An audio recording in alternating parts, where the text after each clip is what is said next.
Break के बाद आपका बहुत बहुत स्वागत है। आप देख रहे हैं कानूनी पहलू मेरे साथ। आज जिस विषय पर हम चर्चा कर रहे हैं वो है लोक अदालत। इससे मुतालिक आपके कोई भी सवाल हो तो आप हमें कॉल कर सकते हैं। फिलहाल एक कॉलर हमारे साथ फोन लाइन पर जुड़े हुए हैं, रेवाड़ी से हैं जयप्रकाश जी। जयप्रकाश जी नमस्कार। ये पूछना था सर, जो है विल है, क्या विल वसीयत जो है वो भी परमानेंट लोक अदालत में करवा सकते हैं या? जी जैसे कि मैंने पहले कहा, परमानेंट लोक अदालत पब्लिक यूटिलिटी सर्विसेज से ही रिलेटेड है। उसमें आप विल रिलेटेड चीज़ें नहीं ले जा सकते, जो कि आप पब्लिक यूटिलिटी सर्विसेज हैं, जैसे कि इंश्योरेंस हो गया, कोई बैंकिंग से आपकी कोई प्रॉब्लम है, रोडवेज की प्रॉब्लम है, रोडवेज से आपका कोई डिस्प्यूट है, या कोई कॉरपोरेशन से है, बिजली बोर्ड से है, उस तरीके के मैटर्स आप लोक अदालत में लेके जा सकते हैं। अब विल से कि क्या आपका मतलब है, किस तरीके की विल आपने इन्फोर्स करानी है, क्या कराना है? हाँ, जैसे वसीयत कराना चाह रहे थे, जैसे कि तो वो तो फिर सिविल कोर्ट में ही होगा। अगर आपको वसीयत करवानी है तो वसीयत कराने के लिए आपको कोर्ट में नहीं जाना। वसीयत कराने के लिए आपको रेवेन्यू अथॉरिटीज़ के पास जाना पड़ेगा। सब अपने ज़िला के सब रजिस्ट्रार के पास जाइए, वहाँ आप अपनी एक विल पहले टाइप करके ले जा सकते हैं। वहाँ जाइए, आप अपनी विल वहाँ रजिस्टर करा सकते हैं। कोर्ट में विल रजिस्टर नहीं की जाती। जी हाँ जी, जी ठीक है, थैंक यू। वकील साहब, रेगुलर कोर्ट से लोक अदालत कितनी अलग होती है? रेगुलर कोर्ट से लोक अदालत काफ़ी डिफरेंट है। जैसे कि हमने पहले भी डिस्कस किया, रेगुलर कोर्ट में अगर आपने कोर्ट के सामने अपनी बात रखनी है तो आपको अपने एडवोकेट यानी अपनी वकील के थ्रू ही रखनी पड़ेगी, आप खुद नहीं बोल सकते। लोक अदालत में एडवांटेज क्या है, जो भी आपको अपना पक्ष रखना है आप खुद रख सकते हैं, सरल भाषा में रख सकते हैं। कोई कानून की टेक्निकलिटीज़ की आपको बोलने की ज़रूरत नहीं है। आपको कानून नहीं पता हो, कोई ज़रूरत नहीं है, आपको कानूनन बात नहीं करनी। एक आम आदमी एक आम भाषा में जो बात करेगा आपको वो बोलना है। क्या आपकी प्रॉब्लम थी, वो प्रॉब्लम कहाँ से शुरू हुई, क्यों शुरू हुई, दूसरी पार्टी के साथ जो प्रॉब्लम है उसने क्या किया। दूसरी पार्टी भी अपने सिचुएशन रखेगी, अपनी पोजीशन सामने रख सकती है। और एक कोर्ट की एक लोक अदालत की कोशिश होती है कि आपको एक रेजोल्यूशन पे लाया जाए, कॉम्प्रोमाइज़ हो जाए और उसी दिन अवार्ड पास किया जाए, यानी कि उसी दिन केस ख़त्म कर दिया जाए। इसके ऑपोजिट को जो एक रेगुलर कोर्ट है उसमें आप केस फाइल करेंगे, आप कोर्ट फी भी देंगे, आपने अपनी बात रखनी है वो आप अपने वकील के थ्रू रखेंगे। पूरा प्रोसेस एविडेंस का होगा, पूरा प्रोसीजर फॉलो किया जाएगा, विटनेसेस बुलाए जाएंगे, और इस काम में इस वजह से बहुत समय लग जाता है। एक सिविल कोर्ट केस को भी अमूमन डिसाइड होते होते 3 से 6 साल लग जाते हैं। अलग अलग कोर्ट्स पर डिपेंड करता है कि एक एरिया में कितनी पेंडेंसी है, तो यहाँ समय ज़्यादा लगता है। वही केस लोक अदालत में लेके जाया जाए तो शायद एक दिन में या फिर 2 या 3 पेशियों में भी डिसाइड हो जाता है। तो एक बहुत डिफरेंस है ये रेगुलर कोर्ट्स के मुकाबले लोक अदालत का। और सबसे बढ़िया बात है लोक अदालत माफ़ कीजिएगा, लोक अदालत में आपके पैसे नहीं लग रहे। आपने कोर्ट फी नहीं देनी, कोर्ट फी अगर दी हुई है तो वो रिफंड हो जाएगी। आपको वकील के थ्रू नहीं बोलना, अपनी बात आप खुद रख सकते हैं, क्योंकि आप खुद जानते हैं कि आपके साथ क्या हुआ, क्या प्रॉब्लम थी, तो अपनी बात आप ज़्यादा अच्छी तरीके से रख सकते हैं। जी वकील साहब, किस किस तारीख को लोक अदालतें लगाई जाती हैं? कोई लोक अदालत की कोई सेट तारीखें नहीं है। लोक अदालत की जैसे लोक अदालत डिस्ट्रिक्ट लेवल पे, स्टेट लेवल पे और नेशनल लेवल पे अलग अलग तरीके से की जा सकती हैं, अपार्ट फ्रॉम परमानेंट लोक अदालत। जो डिस्ट्रिक्ट लेवल पे लोक अदालत हैं वो कोर्ट की प्रोरोगेटिव होता है कि एक कॉन्टिन्यूस भी हो सकती है लोक अदालत, या वो हर शनिवार को या एक कोई भी दिन कॉन्स्टिट्यूट किया जा सकता है कि इस तारीख पे लोक अदालत लगाई जाएगी। तो कहाँ से वकील साहब पता लगेगा कि इस तारीख को लोक अदालत लगाई जी जाएगी? बहुत अच्छी बात है, इसकी बहुत पब्लिसिटी की जाती है। अगर जैसे हम नेशनल लोक अदालत की बात करें तो नेशनल लोक अदालत की को खूब पब्लिसिटी दी जाती है। टीवी में दिखाया जाता है, अलग अलग चैनल्स पे दिखाया जाता है, अखबार में नोटिफिकेशन निकाली जाती हैं, अलग अलग जगह पोस्टर लगाए जाते हैं। तो मैंने देखा है कि लीगल सर्विस जो नेशनल लीगल सर्विसेज अथॉरिटी है, ये नेशनल लोक अदालत को सक्सेस बनाने के लिए बहुत जगह इसकी पब्लिसिटी करती है। कोर्ट के आसपास और भी जगह टीवी के थ्रू ये एडवर्टीजमेंट दी जाती हैं कि इस दिन लोक अदालत कॉन्स्टिट्यूट की जा रही है और आप आके अपने केसेस इस दिन निपटा सकते हैं। जहाँ तक की बात करें स्टेट की लोक अदालत, तो स्टेट भी अखबारों में निकालती है, पर क्योंकि उनके पास इतने मीन्स नहीं है, इतने कि वो बहुत ज़्यादा पब्लिसिटी कर सकें। यहाँ पर जो नेशनल लोक अदालत हैं वो उसकी बहुत वाइड पब्लिसिटी दी जाती है। और अगर जिस दिन नेशनल लोक अदालत कॉन्स्टिट्यूट की जा रही है उस दिन अगर की जा रही है पूरे देश के लेवल पे, अगर उस दिन कोर्ट की छुट्टी भी हो, कोर्ट का अवकाश हो, तो उस दिन अवकाश को भी कैंसिल कर दिया जाता है और उस दिन लोक अदालत को आगे बढ़ाया जाता है और लोगों को इन्वाइट किया जाता है कि वो अपने केसेस खुद बहुत आसान तरीके से, स्पीडी तरीके से इसका निपटारा कर सके। और कुछ जैसे कि मैंने पहले भी कहा कि डिस्ट्रिक्ट लेवल पे कुछ डिस्ट्रिक्ट में परमानेंट एक ऑनगोइंग लोक अदालत भी होती हैं कि एक बहुत सारे केसेस अगर इस तरीके के आ रहे हैं जिसका डिस्प्यूट का सॉल्यूशन जल्दी तरीके से लोग करवाना चाहते हैं, तो ऑन गोइंग लोक अदालत भी होती हैं। अपार्ट फ्रॉम परमानेंट लोक अदालत जैसे जो पब्लिक यूटिलिटी सर्विसेज के लिए हैं, वो तो परमानेंट है ही, वो तो रोज ही चलती हैं, हर डिवीजन लेवल पे कॉन्स्टिट्यूट की ही गई हैं। जी चलिए, जीवन सिंह हमारे साथ जुड़ गए हैं कैथल से। जीवन सिंह जी नमस्कार। जीवन सिंह जी, आप तक हमारी आवाज पहुंच रही है? चलें, इनसे भी संपर्क वकील साहब टूट गया है हमारा। आपने कहा कि किसी भी तारीख को लोक अदालतें जब लगाई जाती है तो पूरी तरह से वो बताया जाता है, पब्लिसिटी की जाती है किस तरह से लगती है। आपने कहा कि कोर्ट फी नहीं लगती, आपने कहा वकील की जरूरत नहीं, तो ये तो ऑल इन ऑल बिल्कुल फ्री हो गया। तो ऐसा तो नहीं कि वहाँ कोई भी अपने केस लेके पहुंच जाता हो और जो वाकई में जरूरतमंद है उसका नंबर ही ना आता हो, या क्या पूरा दिन प्रोसेस क्या होता है इनका? जी, जैसे कि मैंने पहले कहा कि दो तरीके हैं जो नेशनल लोक अदालत या जो ऑन गोइंग लोक अदालत हैं। अगर हम एक बार परमानेंट लोक अदालत की बात ना करें, जो ये लोक अदालत हैं वहाँ दो तरीके से केसेस फाइल किए जा सकते हैं।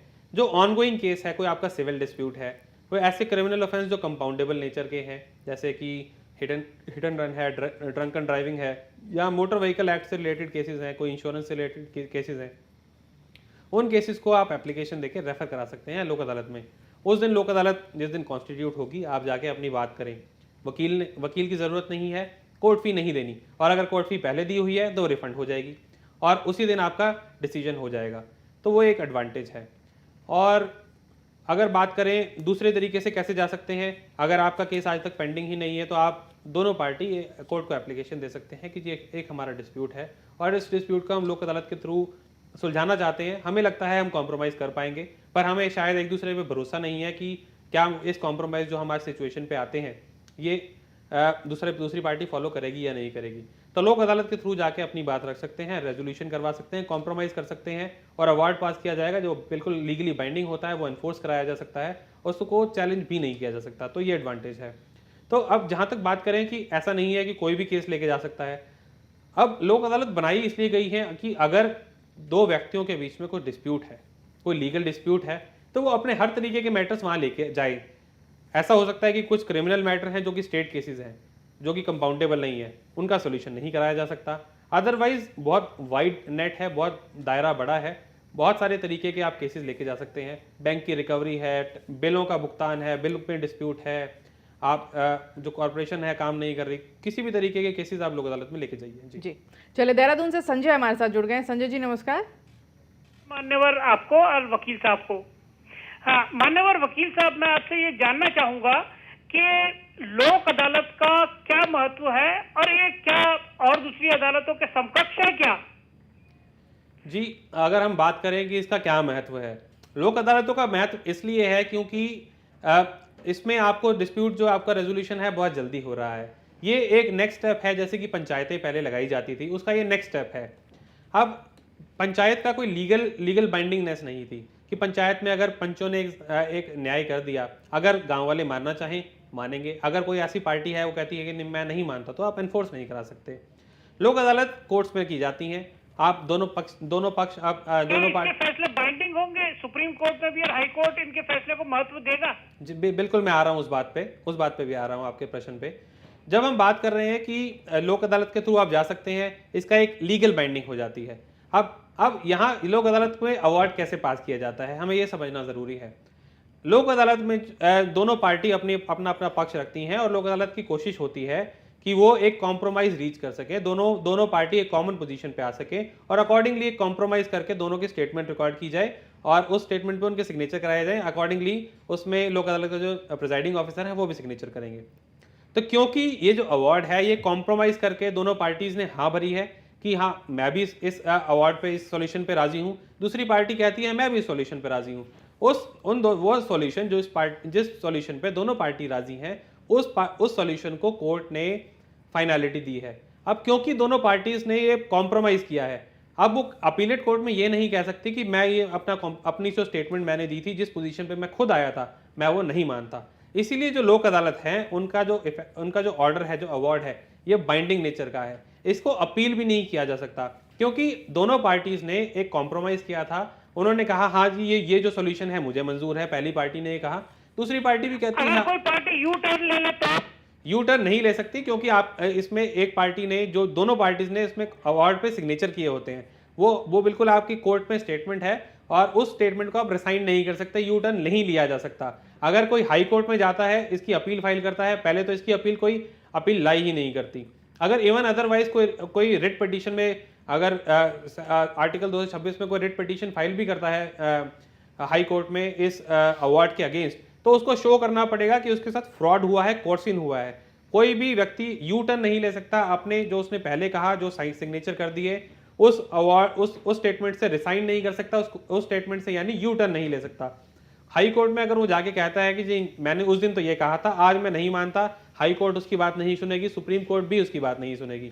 आपने अगर डिस्ट्रिक्ट कोर्ट लेवल पे ही, सिविल कोर्ट लेवल पे ही अगर आपने एक स्टेटमेंट दे दी है, दोनों पार्टीज ने एक सॉल्यूशन को एक्सेप्ट कर लिया है, तो वो फाइनल और बाइंडिंग हो जाता है। अपील उसकी नहीं लाई करती, ना ही हाई कोर्ट उसमें उसकी अपील लाई करेगी, ना ही सुप्रीम कोर्ट में लाई करेगी। जी चलिए संजय जी, हमें उम्मीद है कि वकील साहब के उत्तर से आप पूरी तरह बहुत बहुत आपका संतुष्ट होंगे, आप उनके वकील साहब के उत्तर से। संजय जी, हमें पूरी उम्मीद है इस बात की। वकील साहब, ऐसा कहा जाता है कि जब फैसले होते हैं लोक अदालत में, तो उसमें एक न्यायिक अधिकारी होता है, एक सामाजिक कार्यकर्ता और एक वकील होता है। तो कितना ऑथेंटिक माना जाए उनका फैसला, क्योंकि एक दिन में इतने केसेस इन्हीं 3 जनों को निपटाने होते हैं जी, तो बार बार कई लोग आते हैं, तो कितना ऑथेंटिसिटी होती है इनके फैसलों में? बिल्कुल बहुत ज़्यादा ऑथेंटिसिटी होती है। जैसे कि आपने कहा कि एक जो है उसमें जुडिशियल ऑफिसर है ही है। अब जुडिशियल ऑफिसर कोर्ट में भी वही बैठे हैं और लोक अदालत में भी वही बैठे हैं। तो लोक अदालत में पूरा प्रोसेस है, पूरा प्रोसीजर होता है, पूरा कोर्ट लोक अदालत, जिस दिन लोक अदालत कॉन्स्टिट्यूट की जाती है, पूरा कोर्ट उसमें लगा होता है। वो बारी बारी से पूरा दिन सुबह से शाम तक लोक अदालत लगती है। वो हर पार्टी को बुलाया जाता है, पूछा जाता है फटाफट कि भाई आप क्या कॉम्प्रोमाइज़ है, वो सोल्यूशन बताए जाते हैं और कॉम्प्रोमाइज़ अचीव करने की कोशिश की जाती है। वो कॉम्प्रोमाइज़ हो गया, वहाँ अवार्ड हो जाता है, आपकी स्टेटमेंट हो गई और उसी टाइम आपको थोड़ी ही देर में आपको अवार्ड की कॉपी भी दे दी जाती है। उसमें दूसरे वकील भी हो सकते हैं, सामाजिक कार्यकर्ता भी हो सकते हैं और उनकी appointment district legal service authority या स्टेट लीगल सर्विस अथॉरिटी के द्वारा की जाती है। जी चलिए, कैथल से जीवन सिंह जी हमारे साथ जुड़ गए हैं। जीवन सिंह जी, नमस्कार। नमस्कार बहन जी। पूछिए अपना सवाल। बहन जी ऐसा है जी, मेरे लड़के की डेथ हो गई बहन जी। जी पुलिस कोई कार्रवाई नहीं करी मैडम। जी वकील साहब, कैसे डेथ हुई आपके बेटे की?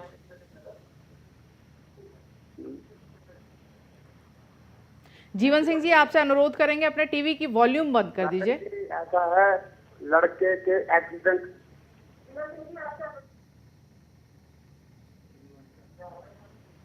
बहन जी मेरे लड़के का एक्सीडेंट हो गया जी। जी, एक्सीडेंट होने के बाद मैडम जी जिस बंदों पे शक है उसके खिलाफ कोई कार्रवाई नहीं हो रही। पुलिस एप्लीकेशन भी 50 दे दी हमने जी। जी क्या करें बहन जी, आप बताओ आप।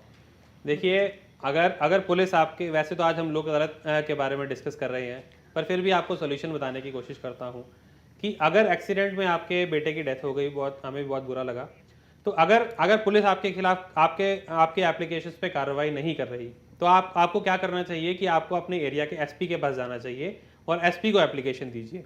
उसके बावजूद अगर पुलिस उसके बावजूद भी कार्रवाई नहीं करती, आपकी नहीं सुनती, तो आप क्या कीजिए, अपने एरिया के जो कोर्ट हैं वहाँ जाइए और एक प्राइवेट कंप्लेंट यानी कि क्रिमिनल कंप्लेंट फाइल कीजिए। अगर आप ये सोचते हैं कि आपके पास इतने पैसे नहीं है कि आप वकील कर सकें, तो वहाँ अपने एरिया के अपने हर कोर्ट में एक डिस्ट्रिक्ट लीगल सर्विसेज अथॉरिटी है, यानी कि आप वहाँ जाएंगे, वहाँ पे डिस्ट्रिक्ट लीगल सर्विस अथॉरिटी का आपको दफ्तर मिलेगा। आप वहाँ जाइए, वहाँ अपनी बात रखिए कि पुलिस मेरी बात सुन नहीं रही, मुझे एक क्रिमिनल कंप्लेंट फाइल करनी है, ताकि और पुलिस को डायरेक्शन दिलवानी है कि मेरे बेटे का जो एक्सीडेंट हुआ है उसके लिए उचित कार्रवाई करें। जब आप डिस्ट्रिक्ट लीगल सर्विस अथॉरिटी के दफ्तर में जाएंगे, आप वहाँ मांग कर सकते हैं कि मुझे एक फ्री वकील की भी सुविधा उपलब्ध कराई जाए, तो वो आपके लिए एक वकील अपॉइंट कर देंगे और वकील आपसे एक भी पैसा चार्ज नहीं करेगा। उस वकील को आप कहें कि मेरे बिहाफ पे आप क्रिमिनल कंप्लेंट फाइल कीजिए और पुलिस को डायरेक्शन दिलवाइए कोर्ट से कि मेरे जो बेटे की डेथ हो गई, एक्सीडेंट हो गया, उसके लिए उचित कार्रवाई की जाए। इसके अलावा अगर एक्सीडेंट में किसी मोटर व्हीकल से आपके बेटे की अगर कोई डेथ हो गई है, इस वजह से हो गई है, तो आप उसमें मोटर व्हीकल एक्सीडेंट, अगर उसमें इंश्योरेंस गाड़ी का था, तो MACT जो ट्राइब्यूनल है, मोटर एक्सीडेंट क्लेम ट्राइब्यूनल में आप क्लेम भी ले सकते हैं। वो आप अगर किसी वकील से बात करेंगे तो वो आपको ज़्यादा अच्छी तरीके से बता पाएंगे कि क्या आपको रेमेडी है, कितना आपको क्लेम मिल सकता है। अमूमन 3 से लेके लोगों को तो 20-20 करोड़ तक के भी क्लेम मिल जाते हैं। डिपेंड करेगा काफ़ी चीज़ें, क्या इनकम थी बेटे की, पर आप वो भी जाइए। मैं आपको सजेस्ट करूंगा कि एम्बेसिटी का आप क्लेम भी फाइल कीजिए। जहां तक बात है कि पुलिस उचित कार्रवाई नहीं कर रही, तो पहले आप कंसर्न हायर ऑफिशियल यानी कि पुलिस के एसपी को, एसएसपी को आप एप्लीकेशन दीजिए। वहां से भी कार्रवाई नहीं होती, कोर्ट में जाइए, क्रिमिनल कंप्लेंट फाइल कीजिए और कंसर्न एसएचओ को के अगेंस्ट कोर्ट से डायरेक्शन करवाइए कि वो उचित कार्रवाई करे, उचित इन्वेस्टिगेशन करें। जी जीवन सिंह जी, उम्मीद है आपको आपके सवाल का जवाब मिल गया होगा। एक और कॉलर है हमारे साथ फोन लाइन पर जुड़े हुए हैं, कुरुक्षेत्र से जसवीर हैं। नमस्कार। नमस्कार मैडम जी, पूछिए अपना सवाल। नमस्कार मैडम जी।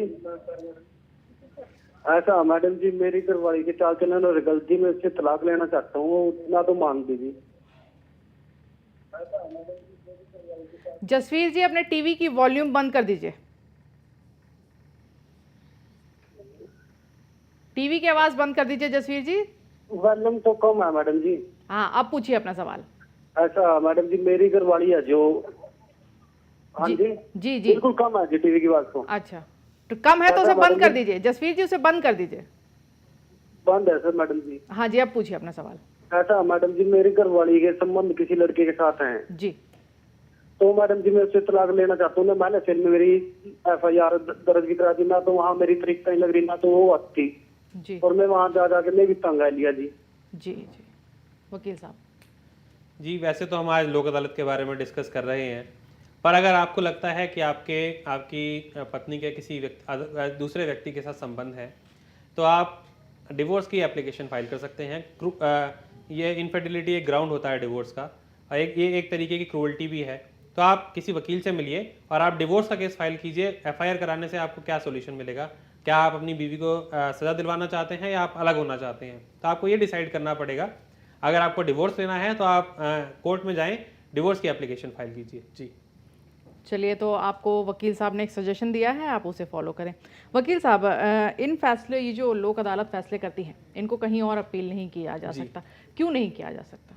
जैसे कि मैंने पहले भी कहा, अभी एक सवाल था, लोक अदालत के फैसलों के अगेंस्ट अपील नहीं लाई करती। अपील नहीं किया जा सकता। क्यों नहीं किया जा सकता?